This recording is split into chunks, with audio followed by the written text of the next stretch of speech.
You'll do the honors, Kirsten? Yep, okay.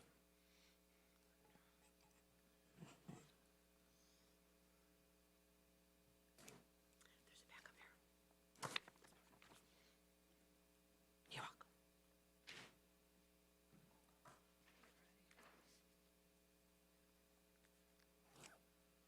Okay, let's go ahead and call to order the Economic Development Council meeting today for May 8th, 2023. Can you do roll call, please? Yes, Jerry Cabasco, he informed me he wouldn't be here tonight. He's absent. Kirsten Erickson. Here. Robert Perry. Here. Bruce Suffern. Nanette Gutenkopf. Here. Adam Lewinsky. Here. Robert Gorski. Here. Mike Densford. Here. Thanks for coming tonight. Perfect. All right, we have a quorum. Up next is the approval of the April 10th, 2023 meeting minutes. Any discussion or comments?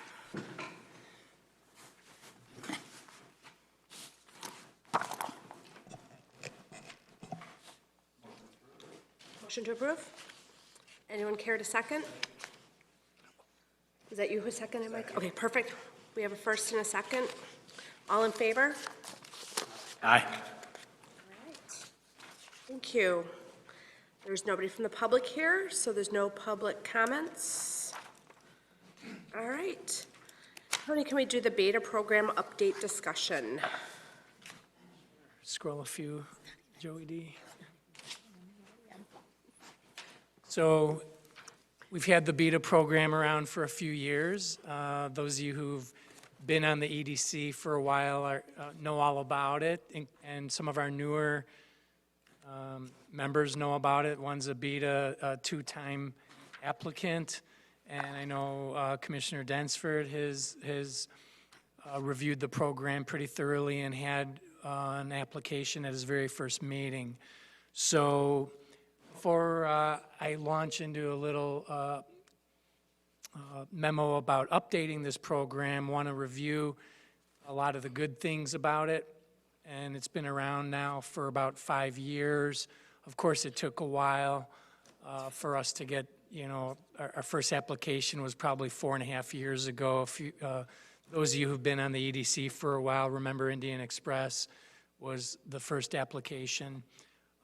It's a program designed to attract and retain sales tax producing businesses, but in general, in practice, it's been mostly restaurant related so far, but there have been a good variety.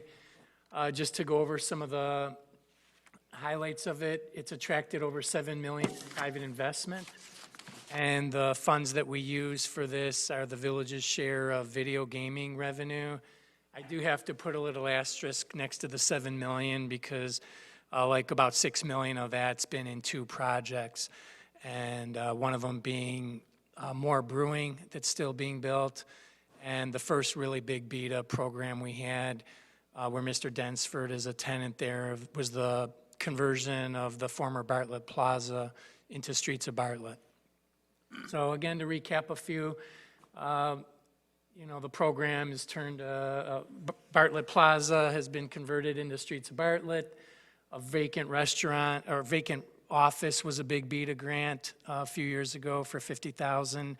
When 120 Live converted the space into their restaurant and bar.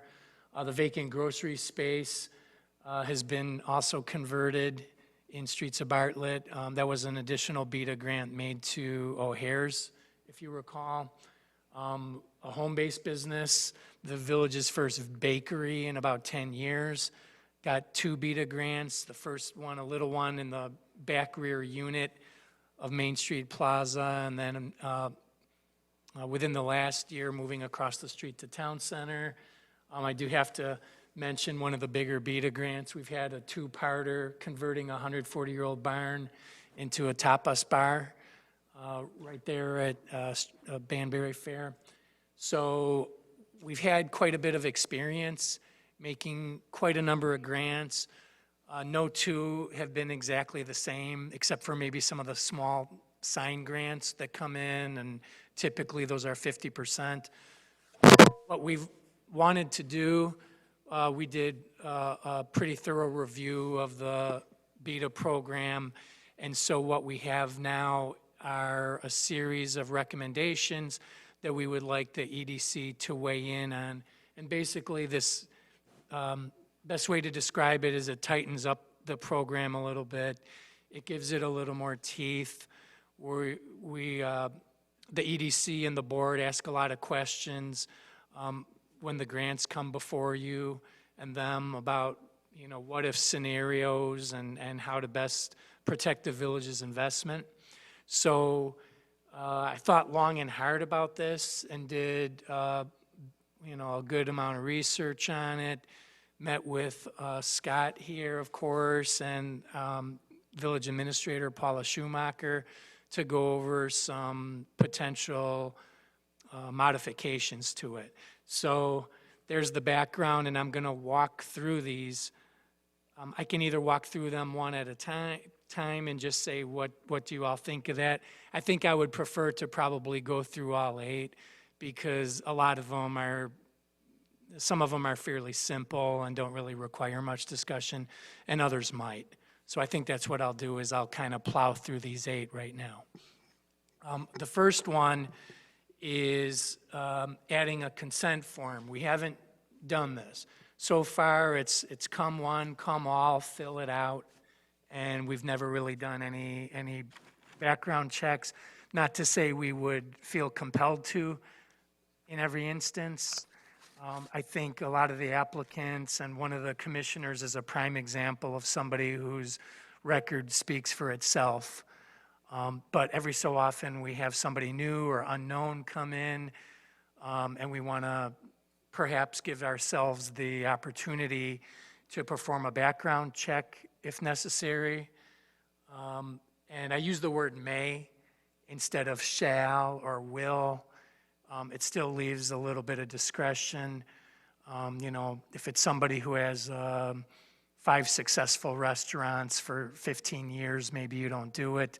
If it's somebody maybe in their first business venture, maybe that's somebody who we want to do a background check. So I put the language in there, or the word may, instead of will or shall, so it gives the staff some discretion when these BEDA applicants come in or when we meet with somebody.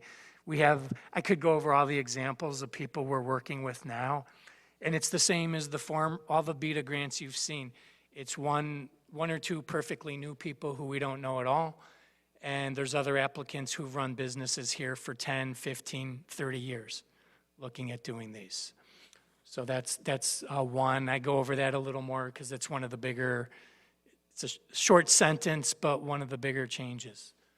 Another change, something we were contemplating over the years, we've never really implemented it. It's something that we are just considering but want to get the EDC's opinion on, is something called a clawback provision. Kind of implies what the word says, that you would claw back some portion of a BEDA grant. If a business, for instance, relocates outside the village, ceases its operations, or fails to comply with the program requirement in some other way. That it's a little vague, but there could be any number of ways that somebody could theoretically violate, some type of rule, whether it comes to the grant or just operating their business. We looked at, I got that in there, we looked at a number of 3 years, okay? It's not unprecedented. There's some other communities that do similar amounts of time. And it wouldn't be necessarily, but we'll get your opinion on that, 100% back within 3 years, but kind of reduce it year by year. Maybe pay the whole thing back in the first year if you close, for instance, like one of our BEDA grant recipients was Bartlett Tap. They'd only stayed open for a few months. Those would be the type of businesses we would try, at least attempt to claw back some of the grant money, and then maybe reduce that over a period of time and totally forgive it if, a lot of the BEDA grants are restaurants. We all know about the, risk behind restaurants, and figure 3 years is probably a sufficient amount of time to protect the village's investment in a business. Something also that I never had in the BEDA grant, but I saw it in other communities, similar grant. I should go back, that when I put this program together 5 years ago, I based it mostly off of two successful similar programs that were being utilized. One was in Mundelein, and I believe the other one was in Des Plaines, had similar grant programs to this. So I looked at a bunch of other towns again 5 years later and found that we should, I think it's simple, we should just stipulate that when we promote, we list outdoor dining as an eligible expense, we should specify that it's for permanent improvements.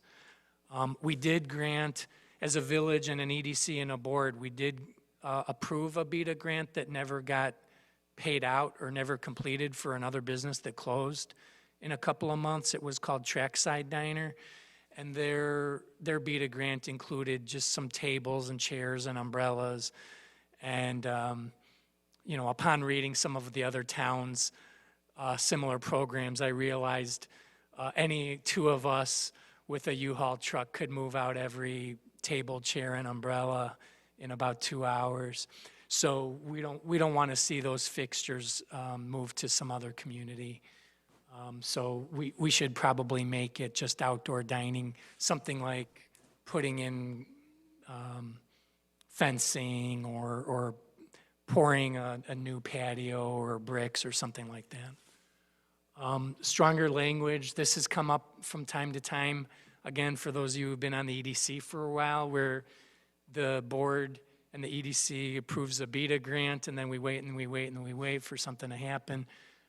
It is in there that it should be done within a year, but I think it requires some stronger language. It just kind of generally says to be done within 12 months. I also put in there some, again, kind of broad language that they could put in writing to the grant administrator, the EDC, or the village board. The grant administrator, me, Scott, Paula.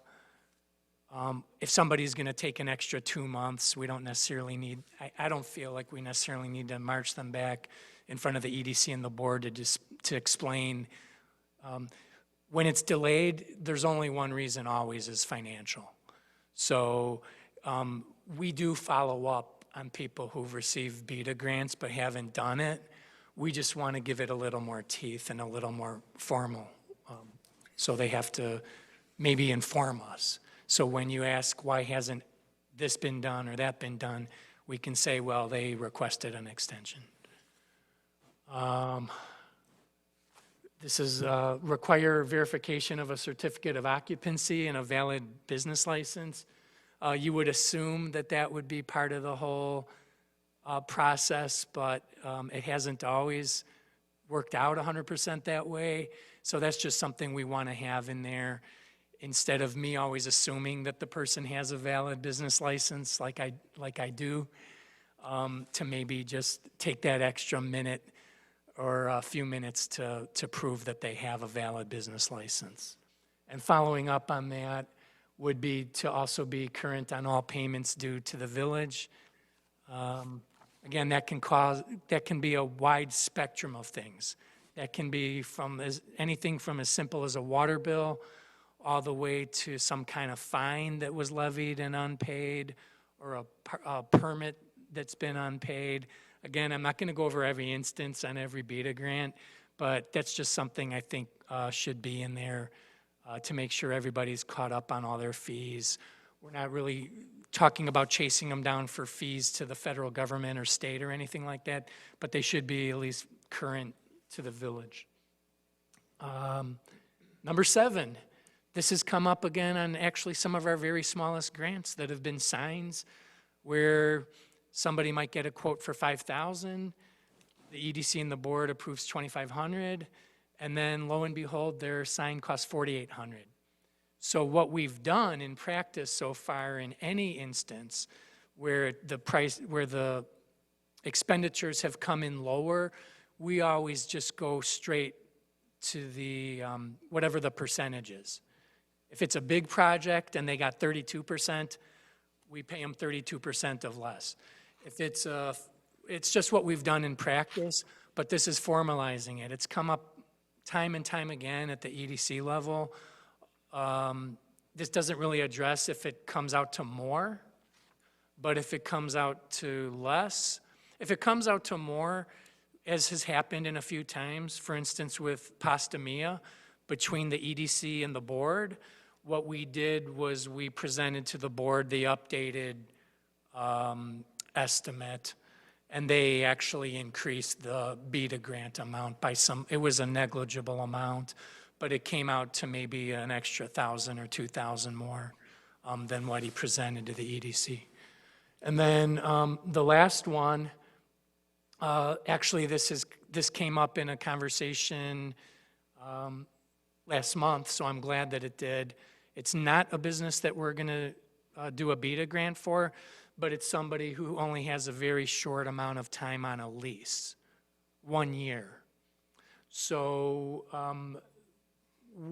I didn't go so far as to say there should be at least, again, I kind of like the number 3 years, but I don't necessarily want to say you need to have 3 years. One of our very best BEDA grants that the village has done was for somebody who only had a 2-year lease. That was for Rebecca's Bakery's first location, where she was located for 2 years. I don't want to tie our own hands from being able to approve a BEDA grant for somebody in that type of scenario. But we've never asked anybody to provide a copy of their lease, and that's the reason we want that. We want to make sure that, you know, here we are in spring of 2023, we don't want to do a $50,000 BEDA grant for somebody whose lease expires in a year and a half. You know, it doesn't mean we won't work with the business, but of course we don't want to risk that kind of village investment on something that could be gone in a very short period of time.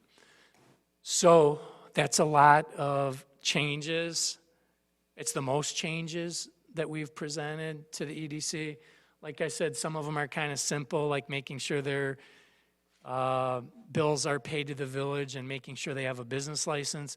Some of them have a little more depth to them, and this is your chance to weigh in on that or give us your thoughts. Ask me or Scott or Joey any questions you have on any of these 8 points.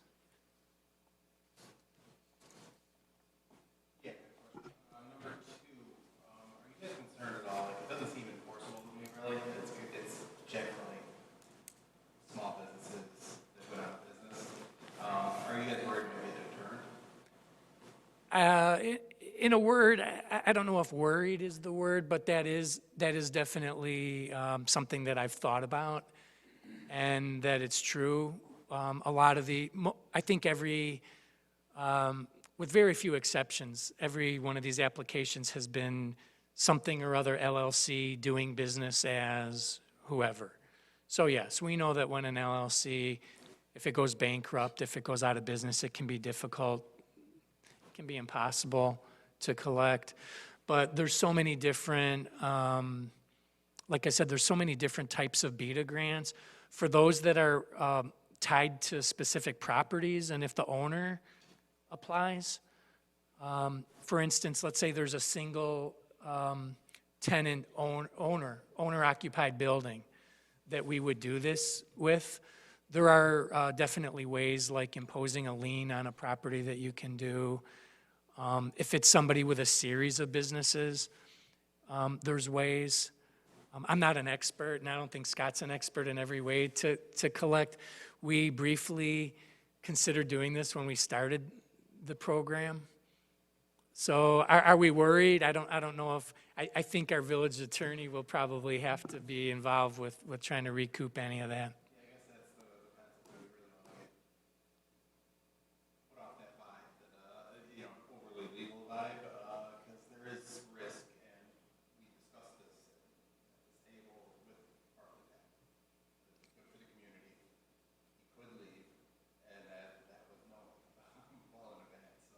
Right. I just see this as like something I read and be like, It's a little more government bureaucracy, but some of the templates that we've been looking at for this scenario would suggest 3 years based on a prorated cost. If a ma and pa gets a sign grant for $5,000 and goes out of business 2 years later, the management team will probably isn't gonna, bring out the judge and jury, but if we give somebody $50,000 to run a business, I feel like I'm signing the clawback for 3 years. I mean, if you're not feeling good about 3 years, we're probably not feeling too great about your, you know what I mean? So I think it just gives an opportunity, but yeah, like you said, I mean, we do worry about some of our smaller ma and pas, and if after 2.5 years they're, they have some railing for outdoor dining, I want to speak on behalf of the village in that regard, because each situation is different, but I would anticipate them not going after them legally, but yeah, if we give, a new restaurant and bar $50,000 and they open a couple days later, they're for some reason vanished in the middle of the night, we'd like to have that opportunity, so I think that's kind of where we're coming from with that.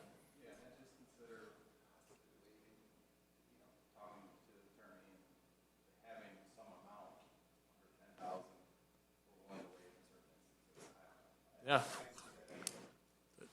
I can see that, yeah, I can see that too, but I don't know if it needs to be in writing, because I kind of am a fan of of it being vague. I don't know if we need to put the amount in writing, because I think that it's kind of nice to have it vague like this. The clawback clause is there, so if you think you're at risk, yeah, you're gonna have to accept the risk that we might come after you. And I think the number kind of will paint us into a corner a little bit. I think they were really just trying to put a little bit of teeth in there, and I think that is a good way of just having it, because to your point, yeah, do you want to go after some little business, and at what Right. point is it worth it? So I think you have to look at it, each case uniquely. That was my thought, though, is, maybe some sort of enforcement after a dollar threshold. But I see your point as well, is, let's maybe not handcuff it too much. But that's the first thing I wrote down when you started talking, is maybe there'd be some dollar threshold that you would then go after.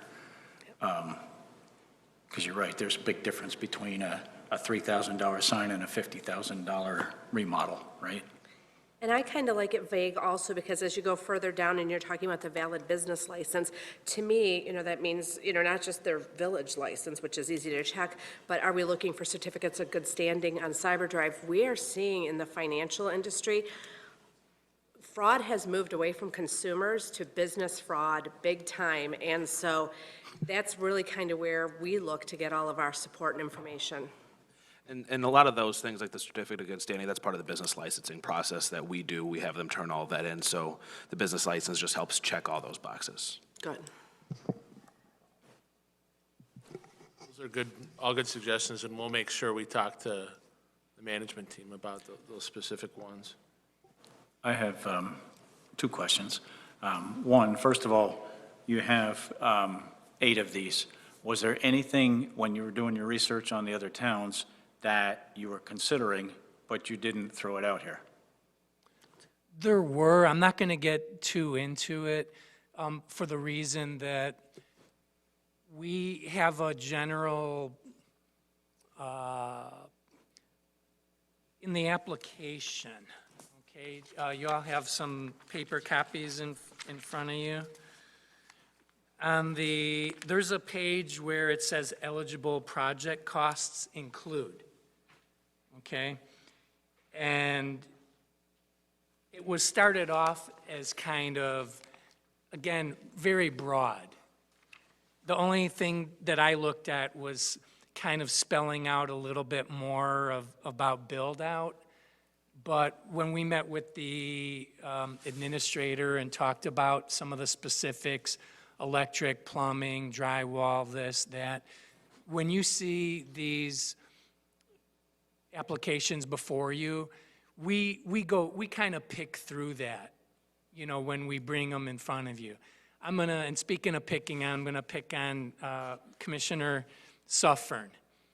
And so when they turned in very meticulous applications with probably, I didn't count the pages, 50, 60 pages each. Every window, every door, everything that was being done with the electric, everything that was doing with the fire suppression. So to make a long answer short, yes, we considered spelling out electric, drywall, plumbing, this, that. So now we just keep it generally. We all prefer to keep it as general build out. And when we meet with an applicant like Mr. Suffern and his wife Jan, we tell them things that won't be considered eligible. And I always point that out in the staff memos. Painting, we're not going to do that. If you're getting a bunch of tables and chairs, if it's an initial build out of a place, so we kind of go over that, piece by piece. Yeah. Instead of doing a laundry list of here's 60 eligible things. I'll tell you personally, I think we all prefer it to say build out. And then something that's considered a build out expense, taking a place that was like an old empty office and turning it into a really nice restaurant like 120 Live. It's not really hard for us to determine what the build-out expenses are, And one more thing I want to add about that, a lot of these, you've seen how our maximum is 50,000, and even last month with a build-out that's going to cost about 160,000 or so, I think that's what it was, about 150, 160,000. We had recommended like 22%, like a $35,000 BEDA grant. So it kind of broadly covers the build out. We're not saying X amount is for the floor or Y amount is for the counters. Most of these BEDAs are going to continue being similar to what you've seen. They're going to be total remodels. Anyway, like I said, that's a long answer. No, We looked at some the reason why I specific asked is costs. because this is a very strong list of, different things that probably people haven't thought about. And so I thought this was a well-put-together list. I didn't know if there was another component that was like, we toyed with this idea, but we're not going to put that in there. So, No, not on a broad level like yeah. that. We want it broadly, I keep using this word broad. We want people to take like a dilapidated or an outdated or an out-of-code space that's either empty or an office and turn it into something sales tax producing. A nice restaurant, a microbrewery, whatever. So thanks for that comment. But yeah, we didn't want to get into every bullet point of every single thing that could be considered build out. It's generally going to be similar. It covers almost everything, really. Yeah. And people turn in everything. I mean, that wasn't even the most, for those of you who remember seeing the O'Hare's BEDA grant, she turned in every doorknob and light switch that she bought at Ace Hardware. So, it was very, very thorough. So that was the only thing we considered. But we want to encourage people to improve the interior and or the exterior, preferably both. One other point that I wanted to make, and to the first one about the consent form for background checks or credit inquiries or whatever, my concern here is being consistent. I totally get your point of, hey, we know this person, they've been around forever, but if you're not consistent, I think there's maybe some discriminatory practice that might come into play here. That the possibility of someone who you don't know, or, there's all kinds of discrimination things that jump out at me here when I read this. And I'd be very concerned that we'd say, you're getting a background check, but you're not, right? So that's very concerning just to leave it as is, I can't speak to background checks, but as soon as you put credit inquiries and you're going to pull credit, you get into a very specific world of when you're doing it and when you're not, and it does have to be all or nothing. You can't decide who you're going to pull credit and who you're not going to pull credit on, because it's all part of the Fair Credit Act. So, which obviously the attorney would bring on. But obviously asking for a review of financial records, slight background checks like a landlord might do or something like that might be a little bit easier. It's really kind of how layered and how much do you want to do, but credit's all or nothing. Okay. I mean, that is something we have a new village attorney who started as of May 1st and has been giving us a real lot of direction and support and so far. And we'll discuss that with him as well to make sure it's consistent. That's a good point. I mean, I wouldn't have asked for Bruce's, given my own, choice in the matter, but that's a good point to not say because you're a new person I don't know, or you're somebody I do know. We'll take a look at that. Thank you. Well, I think it's prudent and crucial that when you're exchanging monies for goods and services, that each side knows what's expected of each other and that it's put in writing before they sign anything. My question is, do we have our attorney look over these items that we went in? Yes, actually, item number 2, well, let me backtrack. Yes, we've sent him all these proposed changes, and what we received in return was a fairly long legal document that we didn't feel we really needed to bring to the EDC, but the form of it is somewhat like a formal incentive agreement. Good. And it includes a lot of legal language, and the clawback provision, I think, right, Scott, was an element of that. So, what I think as staff, at least, what I'm trying to do is balance something streamlined and business-friendly with something that also covers the village from all angles. We honestly had one of the shorter applications. Not to say that there are some towns with 2-page applications for these that approve grants. There's others that have 40, 50-page legal documents. And I think ultimately what we're going to end up with is something in between. So I think hopefully that answers your question. You're right. Exchanging money is especially when it comes from village money, taxpayer-funded money. That's the reason we brought these up to you, to further protect the village's interest. I think all 8 points address that to some extent. Yeah, well, it's good to have everything out on board and everybody knows what the deal is and everybody's happy with the deal and they signed the deal knowing everything is in it. And it's attorney approved, so we're protected. Right. Absolutely, our attorney's going to go over it. The village hired Ansel Glink, the largest municipal law firm. I think it's the largest municipal law firm in the state. I don't know if you were all aware of this. Maybe Scott knows. Mr. Brian Mraz had been the village attorney for decades. And prior to that, I believe his father was the village attorney. I think the Mraz law firm has been the village attorney probably for 50 years. And they just started, they did a series of interviews, and there's a law firm called Ansel Glink that covers dozens and dozens of municipalities, and the village's primary attorney is named Kurt Aspruth. So he will make sure we're legal with whatever it is that we're doing.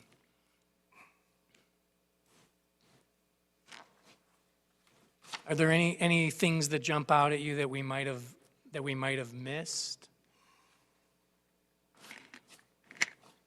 No, on the subject of the clawback provision, if you had the clawback provision with the Bartlett Tavern's BEDA grant, would you be going after money? I mean, honestly, we would have had to evaluate when he left. We would have evaluated probably the tax revenue that they did bring in. We'd weigh that as a factor. I mean, if we gave a grant for $35,000 and it was the most popular restaurant for a year, and that investment was returned. A great idea. Yeah, no, I'm not saying I'm not criticizing it. The expense and the complications involved with going after somebody like John from the Bartlett Tavern, I mean, I PR and so on and so forth. I would, I mean, if you folks like this and the board passes it, I imagine we would have looked at that. I mean, each situation is so different. I mean, we probably would have had our attorney and finance director and administrator sit in a room and say, here's what we gave him, here's how long they were open. So it's kind of hard to answer because each situation might be different. The point was made that a lot of these go to small businesses. Yeah, I can only share as a small business that nobody knew the pandemic was going to happen, sure. and we were going to be closed for 3 months. And if you don't think that a lot of small businesses, either went out of business or came very darn close to going out of business, and then to go after those businesses that lose all that money to get some beta money back, I'm sympathetic. Yeah, I think that's why the language is the way that it is, because obviously post-COVID, you know, in the middle of that, we wouldn't have done it. I mean, the village did do grants to help some of the businesses during. That's right. During COVID. So we did have a COVID grant within the village of, what is it, $10,000? No, it was, oh my gosh, that was so stressful.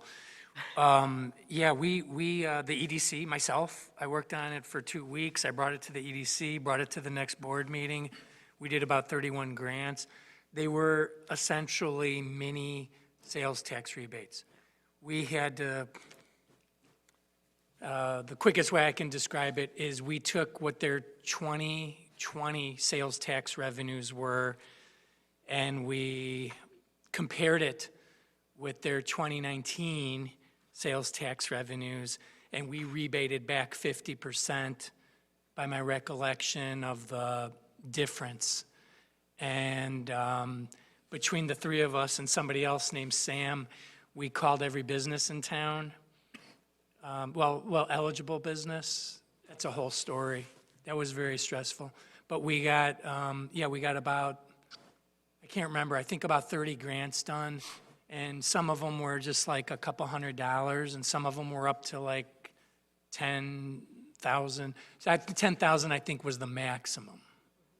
Most of them, the average was about 3,000. I think, it's hard to remember. History of that, Yeah. you know, if something hit and there was some variable like that, that we would then step back and do the right thing, because Yeah. we've done it before in the past. Oh, yeah. Yeah, right. These are, I mean, this program is about 5 years old. The last time we made updates to it was about 2 years ago, and it was just 2 small changes. And one of them was we changed the eligibility period from 3 years to 2, because we were looking to get some more projects done that, you know, had a shorter time frame. And the other thing we did was we just added one line that we give and we haven't made one of these grants yet, to give extra consideration for a veteran. Because I was working with a disabled military veteran at the time who was looking to open a business and asked me if we had any veteran programs. We added that. Quite frankly, if a veteran applied, I would probably recommend an extra $5,000 for a BEDA grant.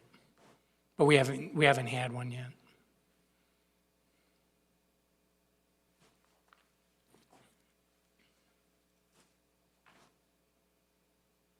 Anything further? So Tony, how do you want to do this then for the 8 points with the discussion that we've done? Do you just want to take back the additional comments that we've made with the 8 points? Because obviously the attorney needs to ring in on this. Or are you looking for something more formal? Well, we would like to bring the EDC's recommendation to the village board. I didn't catch exactly if there were any specific modifications to these 8. I think maybe I heard something about to consider the number, you know, some minimum number that if it exceeds, then we would go for a clawback. Yeah. Right. And then I then the had credit. a recommendation of, when it comes to the consent form, instead of, to make it maybe less discretionary, to just require it for everybody. I'm not sure if that's agreed upon among the EDC. Yeah, Okay. yeah. So we'll make sure that we forward that recommendation instead of may conduct, will conduct.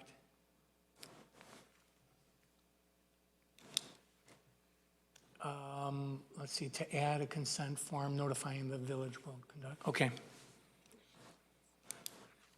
We're not gonna, I don't anticipate bringing background checks in packets here, but just to let you know that we'll be doing it. That could be a checkbox on your application, just this stuff was done, check.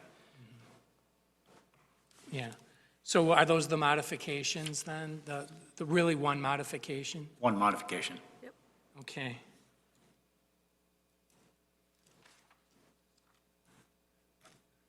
So, Does somebody Motion in want a to second. motion that we go ahead and we move forward with that one modification to this? I will make the motion that we go ahead and recommend this to the board with the modification on point number 1, that you will conduct background checks, et cetera. So moved. I'll second it. Okay. Ian?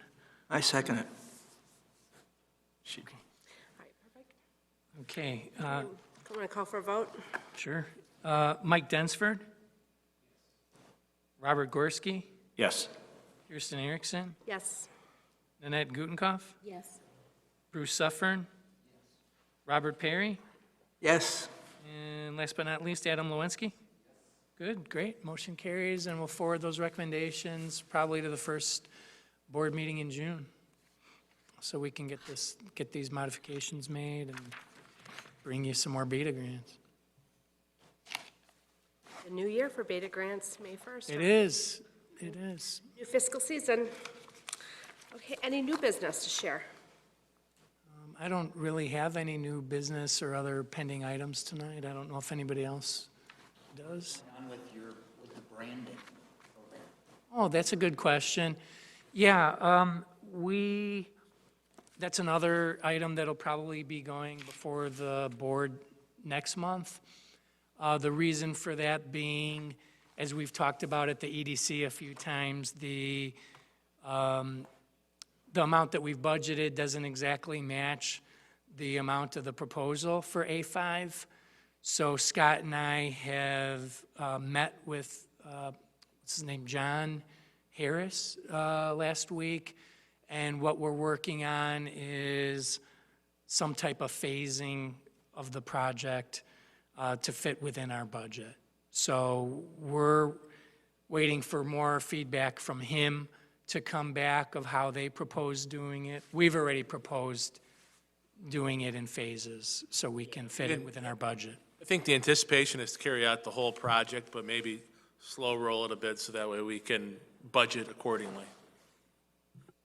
Yeah, but we had, even after the EDC spent all that time last month listening to the presentations and discussing it and making a very good recommendation, even when we met with John, I think that was just last week, I mean, he's got a lot of ideas and so much experience doing this, and we have so much confidence in him, but we can't just say, yeah, go do the whole thing full speed right now. So that's what we were discussing with him, but it is going forward. The board wants us to bring them the recommendation and a plan fairly soon.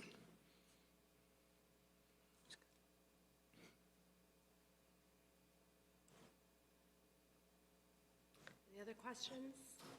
Anything going on with the additional parking signs for when more brewing opens? We're taking a look at that, yeah. We're looking at some options. Joey and I are talking to Metra about some of their signage, so we're looking at a few different things. Because it's going to be a huge, wonderful thing for downtown when they open. But if people go and have an unhappy first experience, second experience because they're confused about parking.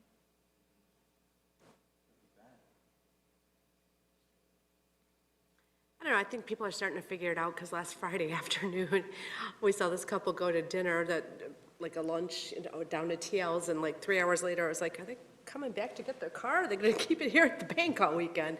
So I think people are figuring out like where there is space and where to park, and, It's interesting to see the way the train station parking's kind of evolved over the years. When I first started working here, it was free after 5, and then it went to 3. One of those suggestions was made here on a second Monday of the month. And then now it's open till, or it opens at 11, free parking during the week. And on the weekends, it's free. So at least during every hour that they're operating, the Metro lot will be free. And we'll be sure to advertise it and get in people's face more than once or twice to let them know that, both from a social media perspective as well as physical signage. Yeah, physical, because so many people are dazed and confused when they come. My business is right there, so you have to trust me that might have been the occurrence that you saw at TL's, but they're not figuring it out by us. We have to make little signs, and I'm out there. They don't get it. yeah, you got a lot of construction traffic right there right now, too, so it's all kind of a mess right there. A lot of the workers and, yeah, it's kind of a hodgepodge there right now. Anything else? Would anyone like to motion to adjourn? Mike, I'll second it. all in favor? Aye. Aye. Thank you, everybody, for coming out.